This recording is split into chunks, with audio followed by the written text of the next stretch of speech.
Id-Dipartiment tal-Protezzjoni Ċivili inawgura 6 vetturi ġodda tat-tifi tan-nar. Dawn se jibdlu vetturi li ilhom jintużaw għal iktar minn 18-il sena. F'ċerimonja fid-daħla tal-Belt Valletta, fl-isfond ta' numru kbir ta' vetturi tat-tifi tan-nar, il-Ministru Michael Farrugia faħħar lid-Dipartiment għal ħidmietu u jgħid li fi żmien li ġej il-flotta se tkompli tiġi modernizzata billi jinġibu Malta numru ta' aerial platforms ġodda li jintużaw waqt nirien li jaħkmu binjiet għoljin. Barra minn hekk żied jgħid li bħalissa hemm żewġ vetturi oħra li qed jinbnew fit-Turkija.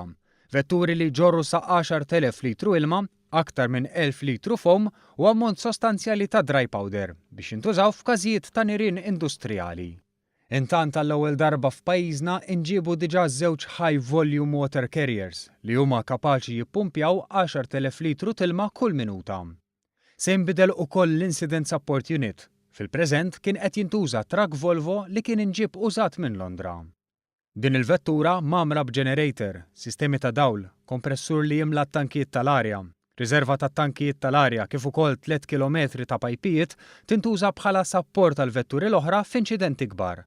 Id-Direttur tal-Protezzjoni Ċivili Emanuel Bsajla spjega li dawn il-vetturi se jassistu mhux ftit lil ħaddiema tad-Dipartiment waqt il-qadi ta' dmirijietom. Jkollok kapaċità ta' ilma għodda ġdida biex inti taħdem anki bħala trakk dawn l-antiki tagħna għamlu 18-il sena.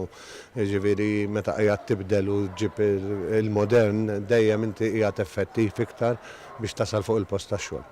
Wara l-inawgurazzjoni għexieren ta' volontira u impjegati tad-Dipartiment għattaw ġurnata f'Bibil Belt fejn ipparteċipaw f'diversi simulazzjonijiet.